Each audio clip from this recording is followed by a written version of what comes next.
Celebrating 30 years of phenomenal trend forecasting, 5 times a week, Monday through Friday. Here's Gerald Celente with today's trends in the news. Hi, this is Gerald Celente. It's Friday, October 30th, 2015. And here are some of today's trends in the news. Well, on the market front, everything is essentially flat. The news from the Bank of Japan was that, they're not doing another round of Abenomics. So things are kind of leveled out a bit. Over here in the States, the markets are up, closed down. But when you look at the number, you know where it is?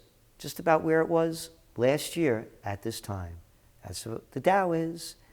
So, how come? Growth slows as the economy slogs along.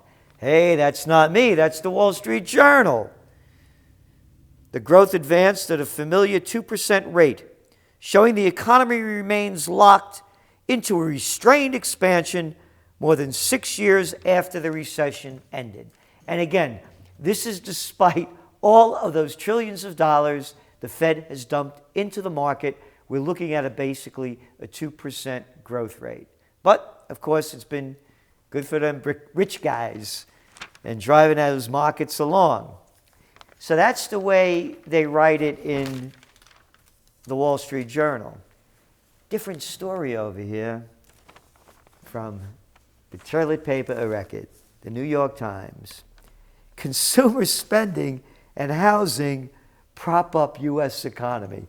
They're reporting the same story on GDP.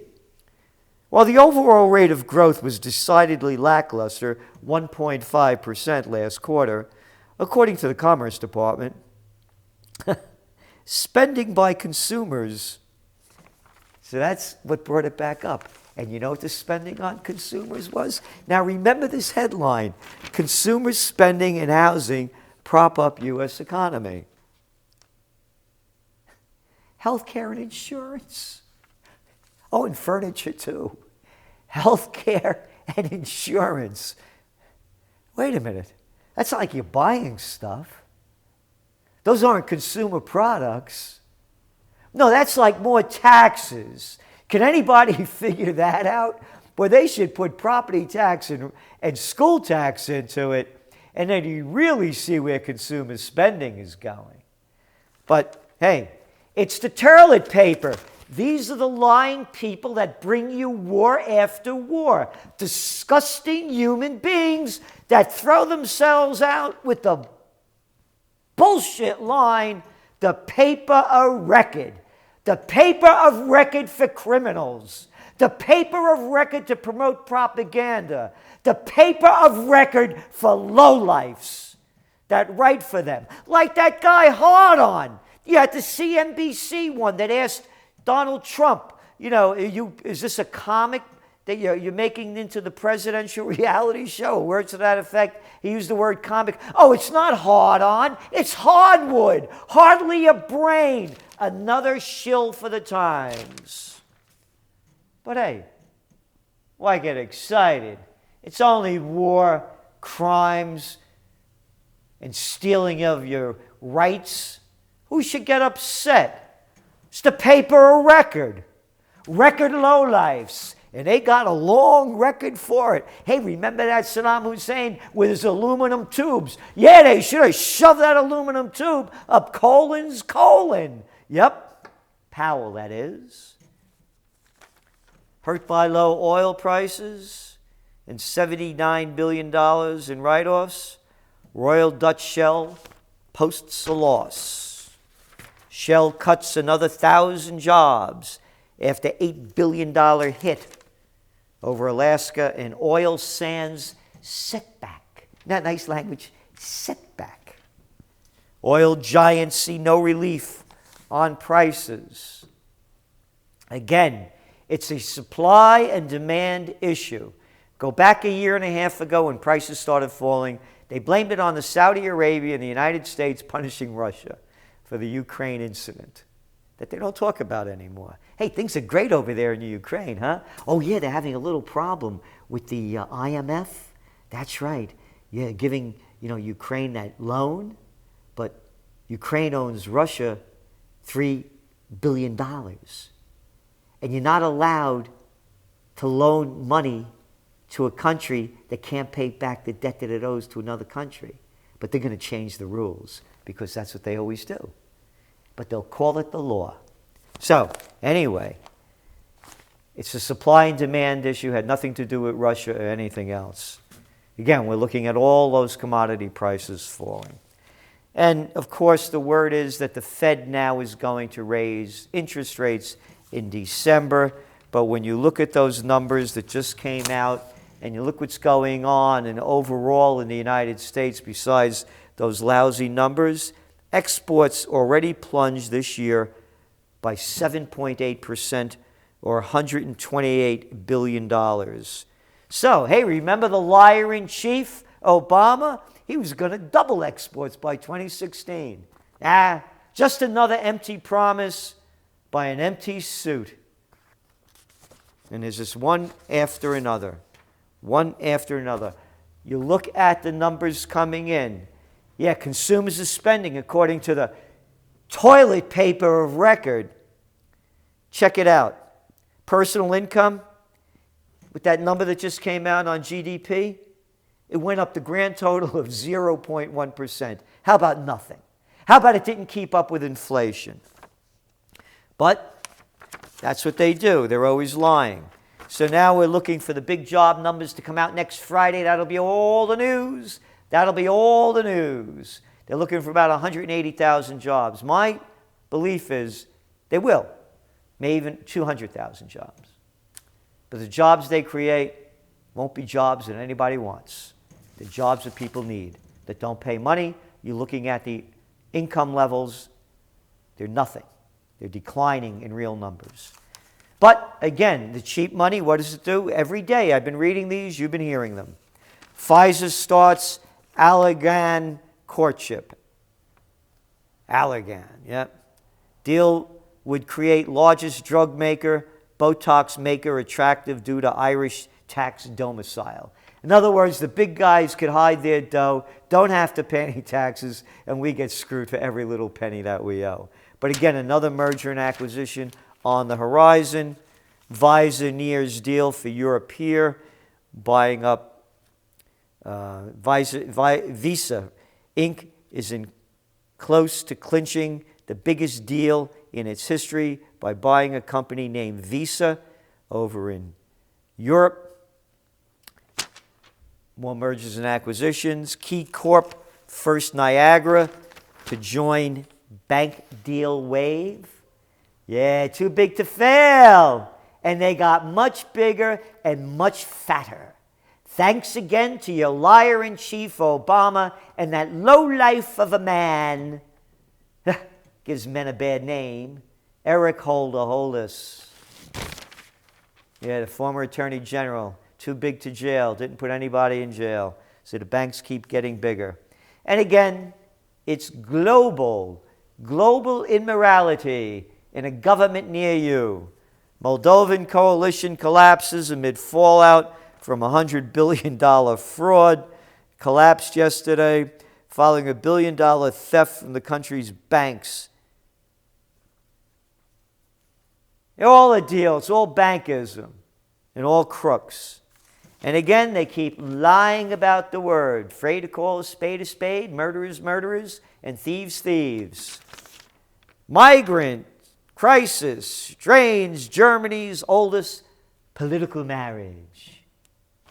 Open borders at risk in Europe. Migrant crisis. This is the border between Slovenia and Austria. And Saudi airstrike destroys bus in Yemen, kills 10 civilians. I guess that's U.S. reconnaissance and intelligence.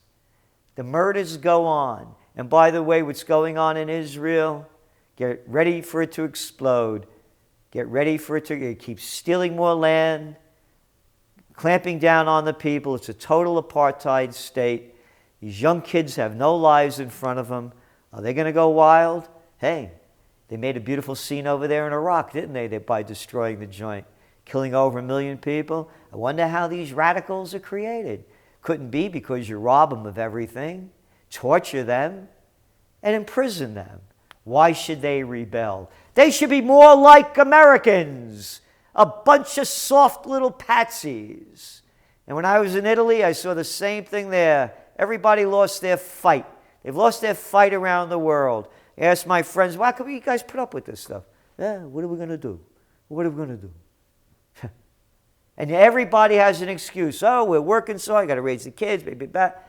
Everybody has an excuse to be a coward and lose their self-respect. Yemen, you, every American, are responsible for the death of those people. But they don't count for one Frenchman, one Englishman, one American, or one Israeli. They're only Yemenis. The United States is supplying the so-called intelligence, reconnaissance, air refueling, and the bombs to do it, and supporting our, quote, Arab allies, as Hillary Clinton calls them.